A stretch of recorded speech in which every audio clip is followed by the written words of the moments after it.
Hello and welcome back to my channel. My name is Jordan and thank you so much for clicking on one of my videos. Today I am super excited because I'm going to be doing my top 10 books of 2024, which for me is one of my favorite things of the year. I spend all year keeping track of my 5-star reads, my favorite books. This was very hard this year. I have read a lot of books, and so it's taken a lot of thought and effort to figure out which ones are my tippy top. Without further ado, let's get into it. Starting off with book number 10, this one was a total surprise for me. I was sent an advanced reader's copy of this book and thought it sounded super interesting, but I didn't expect to enjoy it as much as I did. And that is Margo's Got Money Troubles by Rufi Thorpe. I thought it was such a cool, unique plot and concept. It kept me on my toes the entire time. The characters were definitely the type of flawed,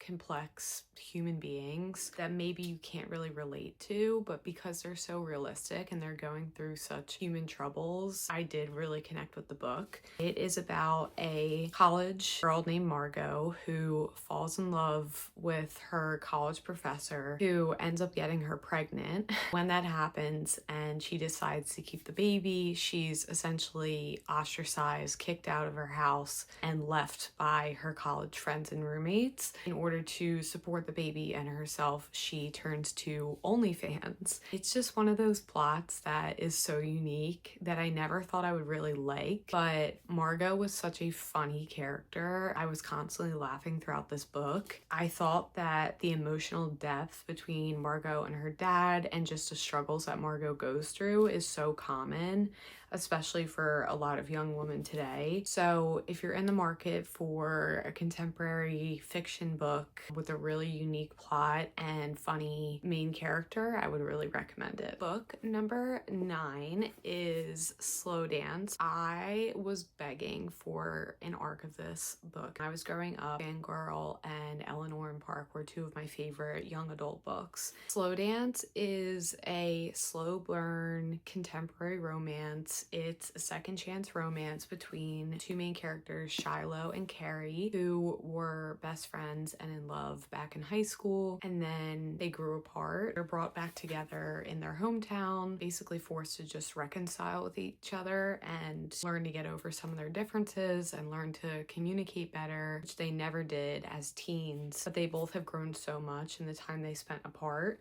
And above all, it's just a really, really beautiful, emotional book. It definitely is a very big slow burn. There is a lot of miscommunication in it, but again, the characters just feel so real and raw and emotional. And I love this so much. Like, I think about them all the time. Next book, which needed to be in my top 10, but I always say I never really recommend this to anybody. I think it's definitely a book that you need to read more about yourself, check out the trigger warnings, and figure out if it's the right book for you. And that is A Little Life. This book was just the most emotional, sad book I've ever read. I loved every second of it. I did do a buddy read with Alina for this one, and I think that having someone, a friend, to read this book with really made it such a better experience. I'm not sure I would have gotten through it honestly on my own because it is just so heavy, but this is about a man named Jude, and Jude is someone who has suffered an immense amount of trauma and abuse throughout his life, and it's about him and his 3 friends. I honestly think the way that his character was written was so realistic. People that suffer with trauma and depression are not going to just automatically get better, and sometimes they never do despite how hard they try. So this book absolutely broke me, and like I said, I really don't recommend it to everyone. I think you need to read it if you're in the right headspace, but if you do, I promise you, you will be thinking about Jude and these characters for the rest of time. The Badana Trilogy, and specifically my favorite book was Wisteria, which is the 3rd and final book in the trilogy. This series completely took me by surprise. I have heard about Belladonna for a few years. I know that it got really really hyped up on Book Talk, but I never was really sure if I wanted to read it. I wasn't sure if I would like the more gothic fantasy vibes, but I think I picked this up at the perfect time. I read it during the fall, right as fall was starting out, and the atmosphere of this book with the more gothic fantasy romantasy, reading it in the fall was just perfect. I also listened to the audiobooks for this entire series, and I think that was what got me completely hooked. The narrator for the audiobooks of the entire series is top tier. Like, I think this could be the best audiobooks I've ever listened to. The way that she voiced the different characters and just managed to make you feel like you were in their world was such a great experience. This is essentially about a girl named Signa, and then Wisteria is about a girl named Blythe, and it, I would say, is mainly a romantasy. Above all, just the atmosphere and the setting and the romances were fantastic, and I loved Blythe's character in this one. I feel like she grew so much and was just such a relatable, fun, emotional being. And Ember and the Ashes series by Saba Tahir. I have heard about this series for years.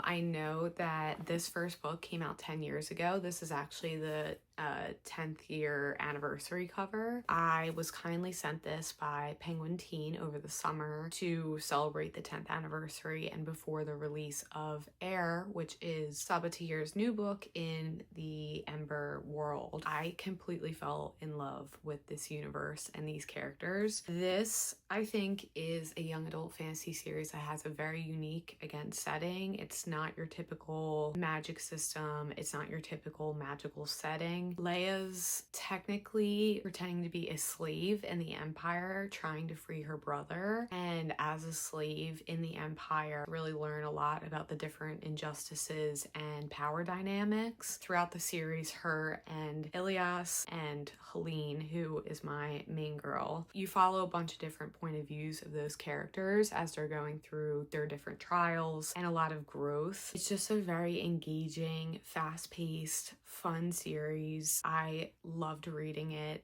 and I definitely see myself wanting to reread this series in the future. So if you're like me and you've put off reading this series for a long time, I know that myself and so many of my other friends have read this series this year and loved it, and so I definitely recommend checking it out if you like young adult fantasy. This is book number 5, and that is The Woman by Kristen Hanna. I love Kristen Hanna. I first read The Nightingale, I think back in 2021, and that remains one of my favorite books of all time. I recommend it to everyone. I will say, I think after reading The Woman, this may be my new favorite Kristen Hanna book, and that is Tall Order, because I have read and loved so many of her books. But this was her newest release this year. I actually listened to this one on audiobook, which I highly, highly recommend. The narrator is Julia Whalen, who also narrates Emily Henry's books, and she does a fantastic job with Kristen Hanna's historical fiction books. The Woman is about Frankie, who is a nurse in the Vietnam War, which I will admit I never even knew that there were women nurses serving in Vietnam. I think what Kristen Hanna does so well is just her research into different historical periods. I think that her description of Frankie's struggles as a woman in Vietnam, coming back from Vietnam, and the PTSD and depression that she struggled because of everything that she had seen. It was an incredible book. I learned so much. I really enjoyed Kristen Hanna's description of mental health, especially PTSD, depression, and suicide for women, even being in war but not being on the front lines. I thought that was really well done. Book number 4, this was a hard one to figure out because typically I like to only recommend books in the series after I've finished the entire series. I recently began reading the Stormlight Archive series by Brandon Sanderson this year, and although I'm only about halfway through the series right now, I'm on book 3, I have to say The Way of Kings and this series in general is one of my favorite fantasy series ever. I was kindly gifted this series by Tor, so thank you very much to them. This series intimidated me for so long. I have read and enjoyed Brandon Sanderson's books before, but The Way of Kings is an epic fantasy, and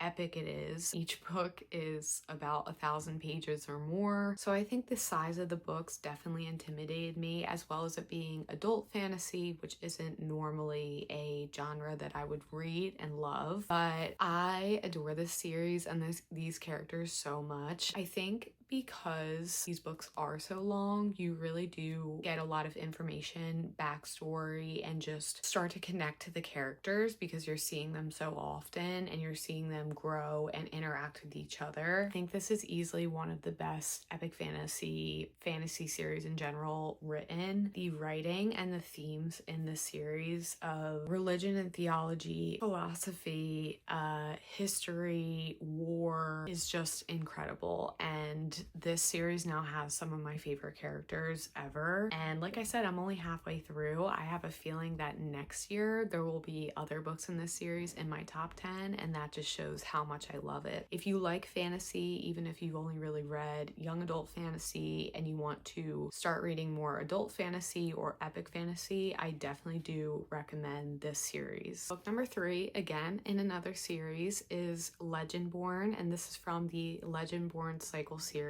by Tracy Dion. This is the first book in this YA fantasy series. Again, I have to say that this is one of the most unique fantasy series I've ever read. The representation in the series of Bree being Black, the ancestral and generational trauma and discussion is, I think, so well done. And the magic in this series is set based off of King Arthur's knights and his round table. There's some great romance in here, and it's just very fast-paced, fun, lots of action, lots of drama. Bree is a college student at a prestigious college where she suddenly becomes part of this magical King Arthur's world after losing her mother and suffering the trauma of that. I'm so excited for Oathbound, which is the 3rd book in this series, and it comes out at the beginning of next year. I recommend this to everyone. At least give it a try if you like young adult fantasy. I think it's so fantastically written and some of the most unique, wonderful characters. Okay, so we're at the last 2 books in my top 10, and these 2 books I both read multiple times this year, which I think shows how much I love them. Number 2 is none other than Funny Story by Emily Henry. The more I think about it after reading it for the first time in April, I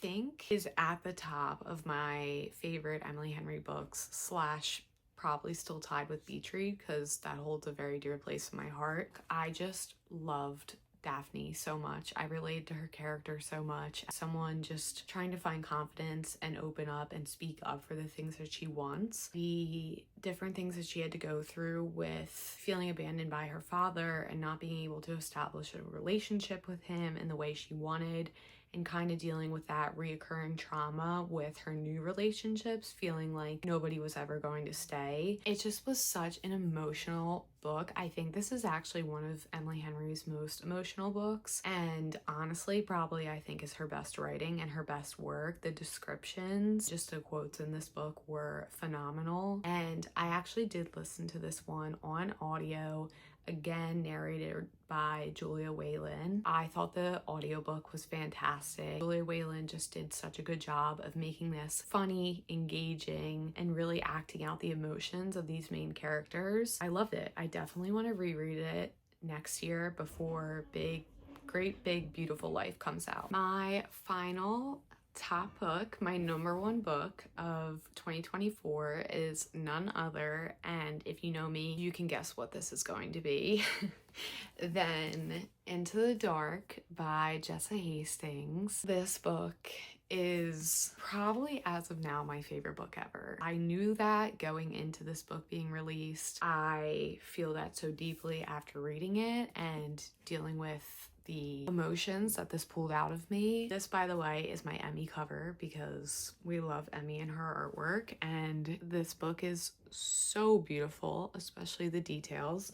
But I also wanted to pull out my shoe cover just to show you all of the annotations in this book because it literally destroyed me, and I think I annotated every single page. This book is part of the Magnolia Park series, which right now is a 5-book series. It is contemporary romance, but I also kind of hate calling it a romance because it's so much more than that. It's a character study. It's about real, realistic, raw characters who are deeply flawed and human. It is not a story written to give you a happy ending necessarily. It's a story written about characters that feel so real and go through really awful things. And because of that, a lot of the times they aren't happy and they hurt each other. And Into the Dark is the 3rd book in Magnolia and BJ's world and timeline and story. And it is Magnolia and BJ's last book. So going into this, I was just praying that they were going to get some sort of a happy ending that they deserve. I won't spoil it, but I will say that Jessa somehow in this 700, 800 page book managed to wrap up the different strands of Magnolia and BJ's story and the different issues that they had dealt with over the 25 years that they knew each other, and wrapped it up so beautifully. This book has so much emotional depth. The trauma that Magnolia has specifically and that she has to work through in this book, and the different issues that is brought up from a new awful event in her life, and just seeing BJ, my rock, be there for Magnolia and show up and seeing the growth that he has gone through just made me so happy. I cried constantly throughout this book, both times I read it, and